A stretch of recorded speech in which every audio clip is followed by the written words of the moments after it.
Gaza où les Palestiniens s'apprêtent à vivre une 6e nuit de bombardement de l'armée israélienne. Des quartiers entiers sont détruits. Le bilan s'élève à plus de 1350 morts et 6000 blessés. La situation humanitaire à Gaza va devenir très vite ingérable selon la Croix-Rouge internationale. Médecins du monde alertent sur une situation déjà catastrophique. Le président de l'autorité palestinienne, Mahmoud Abbas, appelle, je cite, à la fin immédiate de l'agression contre le peuple palestinien. Et avec nous en direct de la bande de Gaza, Ziad Medouk, bonsoir. Merci d'être avec nous sur TV5 Monde. Vous êtes professeur de français dans plusieurs universités de Gaza. Quelle est la situation ce soir à Gaza autour de vous? Écoutez, il est 19h13 à Gaza. La situation est catastrophique sur tous les niveaux, notamment au niveau sécuritaire, avec l'intensification des frappes de l'aviation militaire israélienne contre la population civile, bilan très lourd et surtout nombre de blessés considérable, plus de 7000 blessés, en majorité des enfants, des civils, mais surtout l'aspect humanitaire qui est devenu catastrophique. Depuis hier, on n'a plus d'électricité, on n'a plus d'eau, il n'y a plus d'internet, il n'y a plus de gaz, il n'y a plus de nourriture. Situation catastrophique. Plus de 250 000 personnes sont réfugiées dans les abris et dans les écoles de nos rois.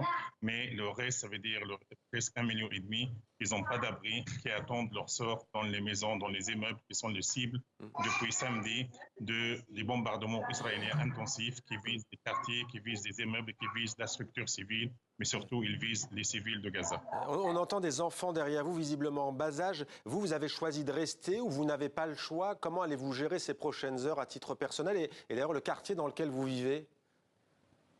Écoutez, mon quartier était bombardé plusieurs reprises parce qu'il y avait une école de Noroa qui était visée, il y avait 3 immeubles en face de moi. Et moi, je n'ai pas le choix. Avec mes enfants, je suis resté ici. Comme vous voyez ici, nous sommes dans le noir, on n'a pas d'électricité. J'ai une partie rechargeable qui me donne 2 heures par jour parce que je suis témoin pour les médias francophones.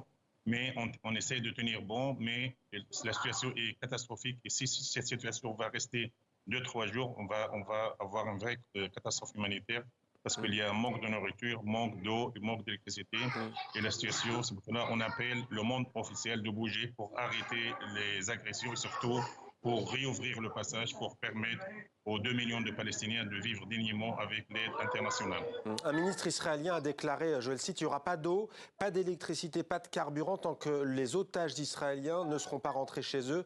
Comment réagissez-vous à cela? Que répondez-vous à ce ministre israélien ce soir? Écoutez, ça fait partie de la politique de la punition collective de la part de l'armée israélienne. Je pense que le vrai objectif israélien, c'est briser la volonté de cette population civile.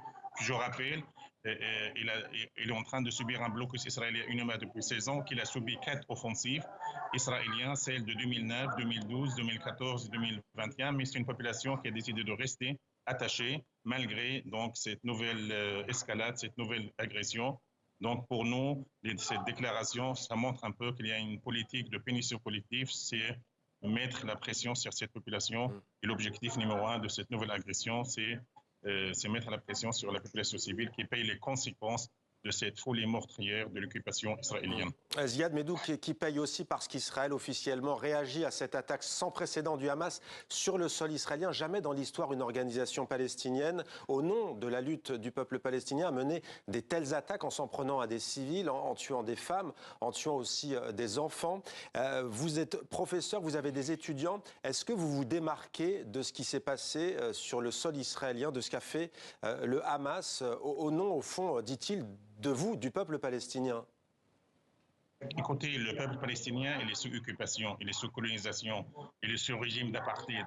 Gaza, il est sous blocus. Donc, on doit parler de l'origine, des sources de ce problème. Oui. Après, on va parler de type de résistance. Il y a la résistance militaire, la résistance politique, la résistance offensive diplomatique, la résistance pour la non-violence. Mais vous acceptez, pardonnez-moi, juste, professeur, on a compris, bien entendu, vous parlez de la colonisation, vous parlez de l'occupation, mais est-ce que vous acceptez, vous, d'ailleurs, je signale que vous êtes aussi à la tête d'une association de paix au sein d'une de vos universités, est-ce que vous acceptez, est-ce que la fin justifie les moyens, est-ce que vous dites que le Hamas a eu raison de tuer des civils?